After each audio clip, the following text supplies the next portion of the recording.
Julie Erfle only recently learned that the Phoenix Police Department still has the gun that was used to kill her police officer husband 18 years ago. Now, Arizona law requires police departments to sell that gun. So, as a crime victim and on behalf of other crime victims, Erfle is suing to make sure that sale doesn't happen. Erfle wants the gun destroyed. I sat down with Julie Erfle at her home where she shared her poignant story. Tell us who you are. Okay. Julie Erfle. Okay, and you've just filed a lawsuit. I have. The point of the lawsuit is you want the gun that was used to kill your husband. Yes. A lot of people are going to wonder, why do you want that gun? I want it destroyed. I don't want it in my possession necessarily. I want it destroyed. It should have been destroyed years ago. Now I'm being told it can't be destroyed because of a law that the state of Arizona created in 2013, but it should be destroyed.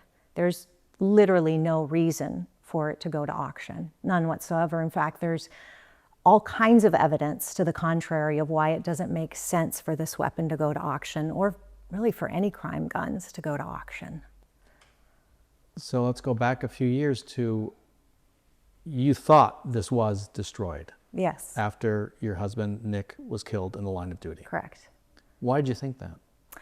I believe that it was the policy of PD back then to destroy weapons. I'm not completely positive, but I guess I always just assumed that that would be the policy of the department, would be to destroy weapons that were no longer needed.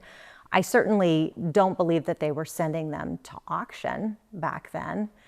You know, they didn't need the weapon for any kind of trial because my husband's killer was killed later that same morning during a standoff with SAU.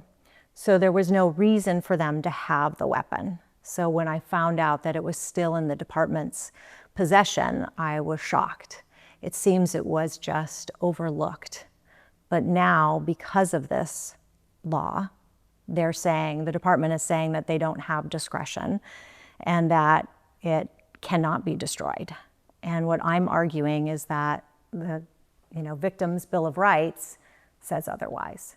How did you find out it wasn't destroyed? And this was years later. Yes, so this was just a couple years ago, and I really found out by accident. So when Nick was killed, there were a couple of questions that I didn't really get answers to. I met with the lead detective on the case about a month after Nick was killed, and I had always had questions about the gun. I don't know why. I had lots of dreams with Nick after he died. And for some reason, the gun just always came up in these conversations that we had in my dreams. And so I asked the detective, where did the gun come from? And he said, basically someplace out east. And then I said, well, how did he get a hold of the gun? And then that's when he told me that he believed that it was possible that the shooter had picked up the gun just moments before he crossed paths with my husband and his partner. He had stopped at a house shortly beforehand, and the women who were with the shooter that morning believed that that may have been where he picked up the gun.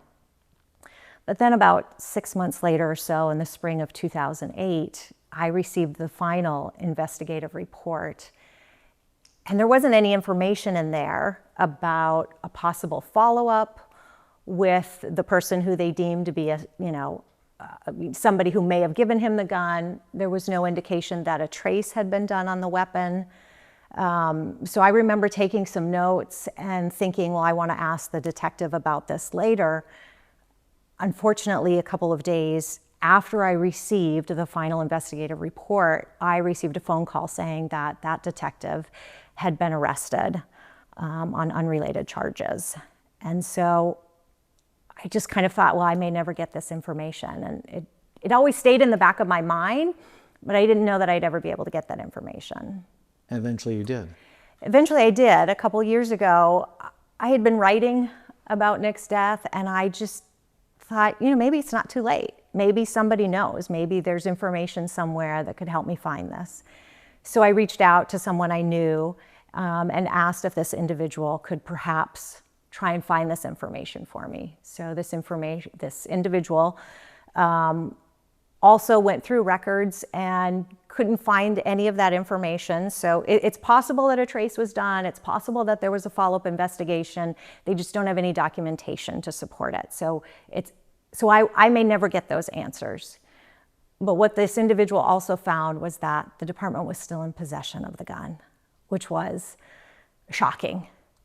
Because there was no reason for them to still be in possession of the gun. Normally what would have happened was, after the investigation is complete, because there was no need for them to hold on to it, because there was no trial, they would have released the evidence. It's possible that maybe because the detective had been arrested so quickly after the investigation was complete that he just didn't have time to fill out the paperwork, and so it kind of lingered there and nobody saw it. Went unnoticed for years. But when I found that out, even before this individual told me what would happen to the weapon, I knew that there was this law that was passed in 2013 that told police departments that they could no longer destroy weapons. And so I knew what this individual was going to say, which was that if the weapon is released, it will likely be sold at auction. So are they holding on to it because it was used to kill an officer, because they know of your intense interest in it, or something else? I think it went unnoticed is really what it was, because I reached out to a commander later after finding out this information and asked to be notified if the gun went to auction, and was asked as well, like, well, one, they didn't realize, at least the commander thought, well, I don't think we still have this weapon. I don't know why we would still have this weapon. Confirmed that, oh, yes, we do. But was curious, like, why I would want to know. And I had said, well, I would go to auction and get the gun myself. And I said, because I want it destroyed. It should be destroyed. I think the quest part of your story is really going to resonate and interest a lot of viewers, especially when you talk about dreams you had of Nick and yourself. Okay. What were those dreams like? Was that, you suffered an enormous loss at a young age, 2 little boys. Did the gun become something to hold on to? No. I'm just wondering how you look back 17 years ago. Like I said, I'd had these very vivid dreams with Nick after he was killed. And in these dreams, we were having conversations.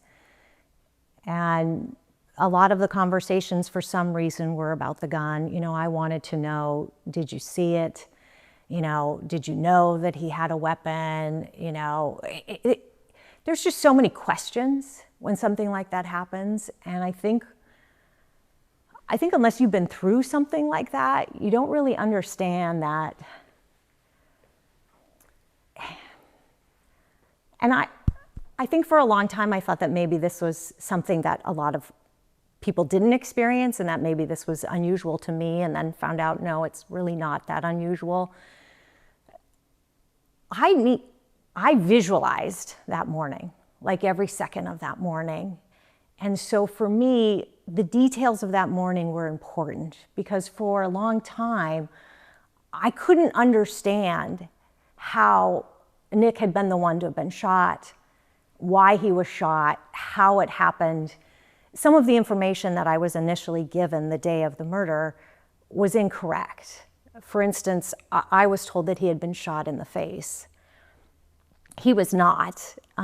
When I viewed his body in the hospital, I saw 2 holes on either side of his forehead.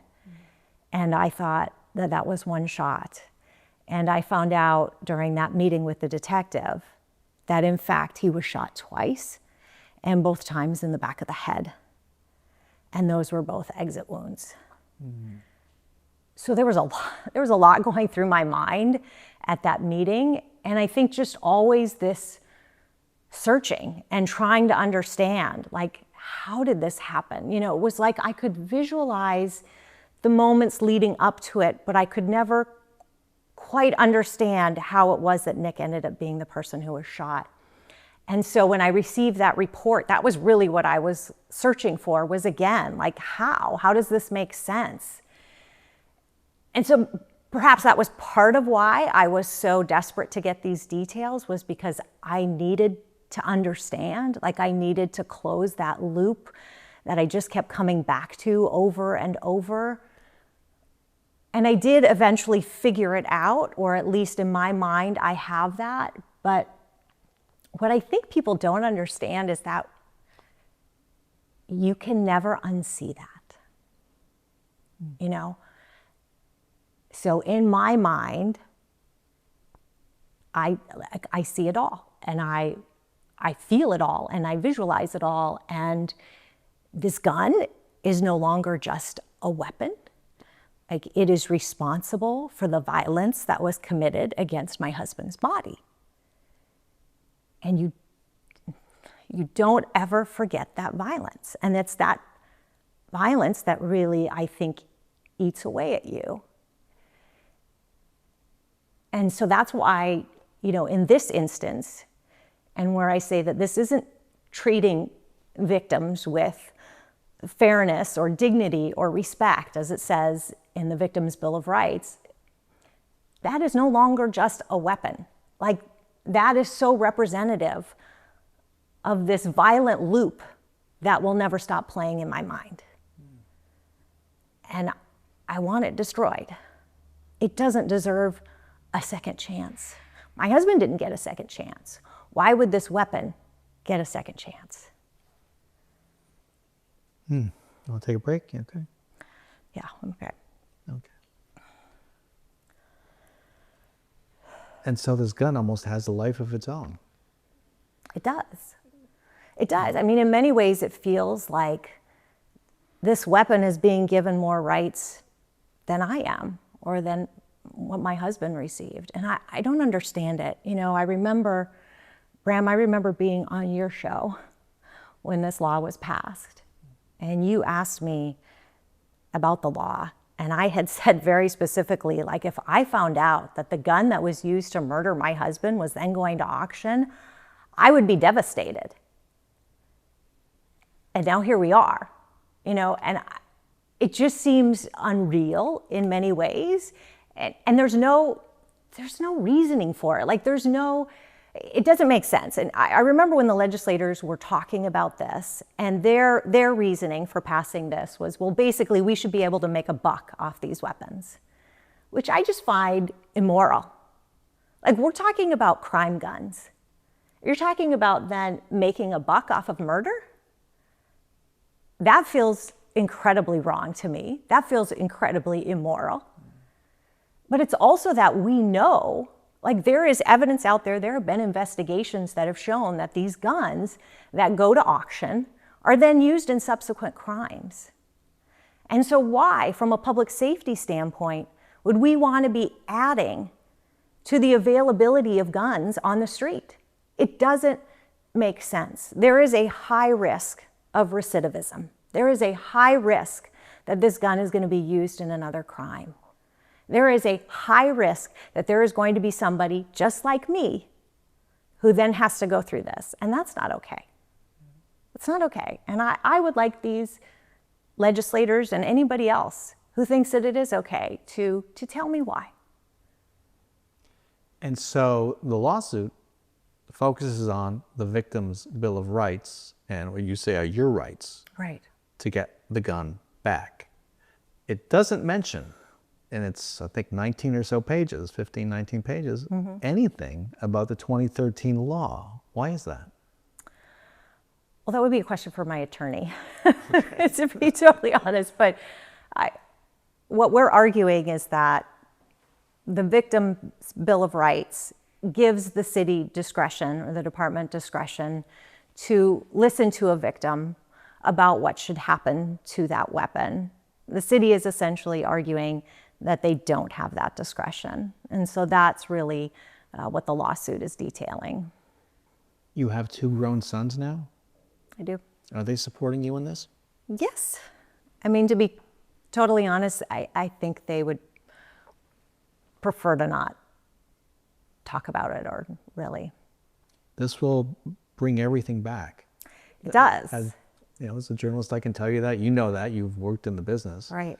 This will bring everything back. It already has. There will be, video Right. of that time that you've been playing over and over Right. in your head. Are you comfortable with that? No. No. I've not been looking forward to this at all. I would prefer to not do this at all. I do think that this is about more than me, though. I think this is about much more than just this singular gun. I think this is in general about what does it mean to treat victims with respect? What does it mean from a public safety standpoint to put more weapons into, out onto the street? Why are we trying to profit from this? I think that there's moral questions. I think that there's, like I said, public safety questions. I think also other victims need to know. They need to know that this is a law that exists and that this is what departments are doing, that they are selling crime guns at auction. And I don't believe that a lot of these victims know that. And so this is bigger than this case. This is about other victims knowing. This is also just about Arizonans knowing, because I would bet a lot of Arizonans don't know that we're doing this. And I would wager that a lot of them are not okay with it. Have you imagined the day when you do get the gun? I don't want it. I just want it destroyed. You don't even want to see it, touch it, nothing. I want nothing to do with it. I want nothing to do with it. You just want to make sure. I just want it's gone. Yeah, just the idea of it makes me nauseous. Yeah. It makes me nauseous because it is not, like I said, it's not just a weapon. If that weapon hadn't existed, if the individual who shot my husband wouldn't have had a gun on him that morning, it is highly unlikely that my husband would have died. I want to touch on one aspect of the aftermath, which I think is when you and I met. Yeah. Back in 07 or 08, which is at the time your husband was killed by a man who was an undocumented immigrant. Correct. And your husband, Nick, became a symbol. He did. For a lot of people of what's wrong, to put it kind of the way it was presented, what's wrong with the immigration system. And you pushed back really hard. What did you say and why did you say it? What's interesting was I didn't think what I said was that, I don't know. I didn't think it was really that big of a deal, to be totally honest. I think I was just speaking for the values that I had and the values that I knew Nick had, which was that, yes, enforcement is important, but always we need to balance that with humanity, with what's humane. And maybe because my background is in journalism and I am constantly seeking and looking for answers and questioning, I wanted solutions. And I don't think an enforcement-only approach to that is a solution. I really think it takes something much more comprehensive. And so when I said that I was in favor of comprehensive immigration reform, I didn't think that that was really a radical thing to say at all. And I was actually pretty surprised by the response. I thought that that was just a very common sense approach, to be totally honest. So let me just put people in the moment. Yeah. So this is 07, 08 when anti-immigrant fervor was spiking. It was. Nowhere near where it's been recently, but it was spiking. This was a real hothouse. You had people like Russell Pierce. There was a talk show host at KTAR who was all over this. The police union president was a leading champion of saying, look what happened to our officer at the hands of an illegal immigrant. Hearing all that, was there something in there, something that was said that maybe set you off? Because here you are, you're in intense mourning. Yeah. And I remember thinking, she's in intense mourning, grieving, and yet, you're standing up and saying this at this moment. What was it that pushed you? I was really upset with the way people were using Nick's image and his story. I didn't like it. I mean, they were basically, like you said, they were making him the poster boy for a lot of just hatred and a lot of nativist thinking. And I knew that was not Nick. That was not me. That was not our family. Like, that was just not something that we believed in.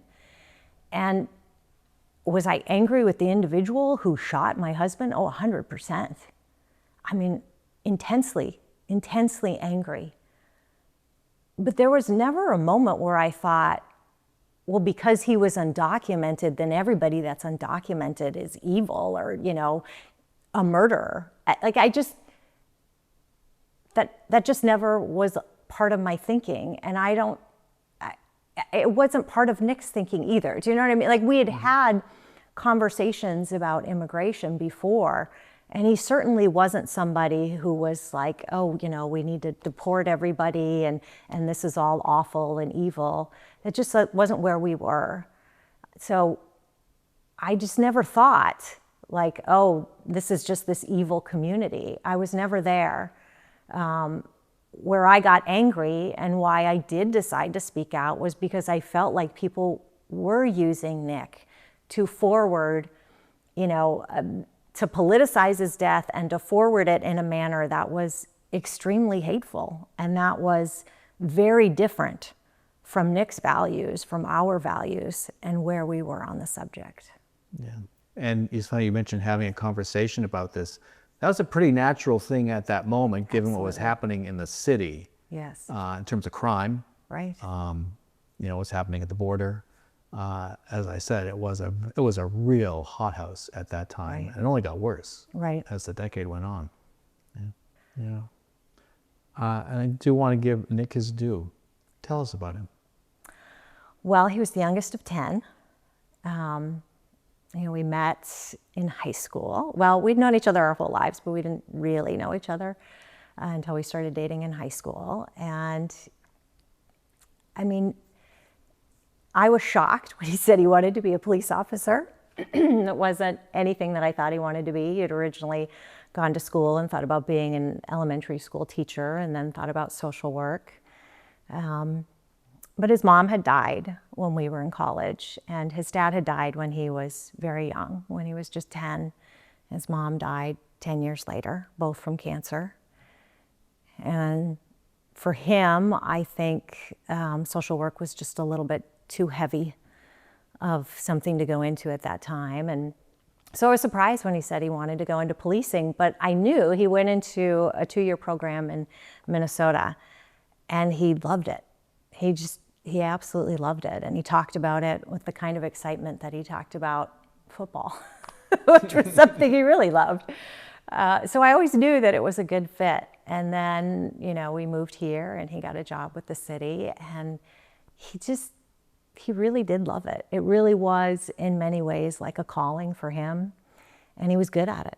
He was very good. He was highly decorated. He won the Medal of Valor. He was just a good guy, and he was an awesome father. And for me, that was, that was the hardest part, was he was just such a good dad. Yeah. Do you still have dreams? Every once in a while. Every once in a while, yeah. What would he be saying now? Yeah. I think he'd say, be strong and just steady. Steady goes,